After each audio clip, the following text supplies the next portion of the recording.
आज राज्यभर महायुतीचे मेळावे होत आहेत। कुठेतरी लोकसभा जी निवडणूक आहे त्याचा कुठेतरी बिगुल हा संपूर्ण राज्यभर वाचताना दिसतोय आणि त्यांचा दावा आहे की 45च्या वर खासदार निवडून येणार आहेत असा त्यांचा दावा आहे। आज युतीचा कणकवलीत मेळावा होतोय। याला नारायण राणे उपस्थित राहत आहेत, आदिती तटकरे राहत आहेत आणि दीपक केसरकर राहत आहेत। मला सांगा, हा महायुतीचा मेळावा होतोय, काय वाटतं तुम्हाला? ह्या मेळाव्याला आम्ही गांभीर्याने घेत नाही। तीन तिघाडाने काम बिघाडत अशा पद्धतीने त्यांची ती पद्धत चाललेली आहे आणि कोणत्याही परिस्थितीमध्ये महाराष्ट्रातली जनता ह्या शिंदेच्या गद्दार गटाला आणि भाजपाला धडा शिकवल्याशिवाय राहणार नाही। आणि नारायण राणेचं तर काही विचारूच नको। आता मंत्रिपद कशासाठी उपभोगत आहेत ते तर तुम्हाला सगळ्यांना माहिती आहे। मला सांगा, या मेळाव्यात कुठेतरी खासदारकीचा उमेदवार जाहीर होईल, काय वाटतं? तुम्ही विद्यमान खाताय कशाला, वाट कशाला पाहताय? हिम्मत असेल तर जो उमेदवार असेल तो जाहीर करा ना। एक त्यांचं दुर्दैव आहे की त्यांच्याकडे ह्या लोकसभा मतदारसंघामध्ये उमेदवारच नाही आहे निवडणूक लढवायला, हे त्यांचं दुर्दैव आहे।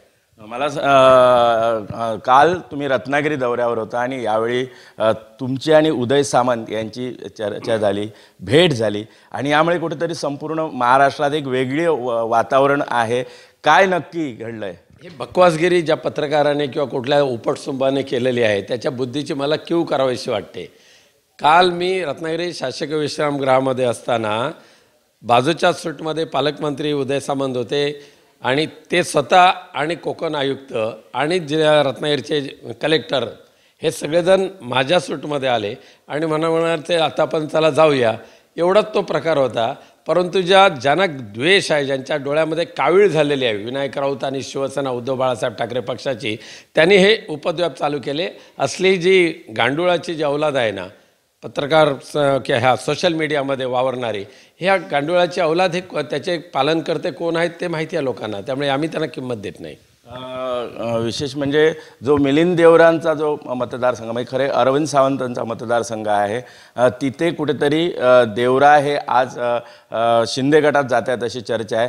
कारण काँग्रेसच्या ज्या दोन जागा आहेत, एक देवरांची आणि एक तुमची, इथे काँग्रेसला दावा करेल असं चर्चा होती। काय वाटतं तुम्हाला?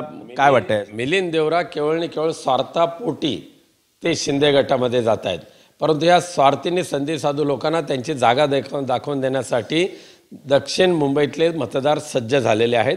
तिथून खासदार जे निवडून येतील ते अरविंद सावंतच असतील, देवरांचा पत्ता गुल झालेला असेल। इथेही काँग्रेसला तिकीट मिळेल आणि तुमचा पत्ता कट होईल असा नितेश राणेने आरोप केला आहे। त्याच्या बुद्धीची एकदा नार्को टेस्ट करावं लागेल, नेमकी बुद्धी चायनाची आहे की सिंधुदुर्गची आहे ती।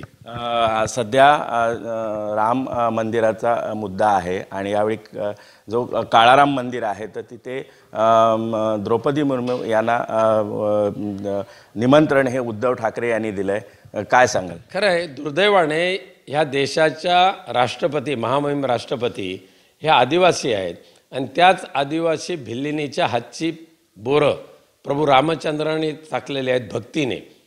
त्या द्रौपदी मुर्मूंना मात्र संसदेचा दरवाजा बंद, त्या द्रौपदी मुर्मूंना अयोध्येतल्या राम मंदिराचा दरवाजा बंद, अशा पद्धतीने आदिवासी समाजाची अवहेलना सध्या केंद्रीय सत्ताधीशांनी चालू केलेली आहे।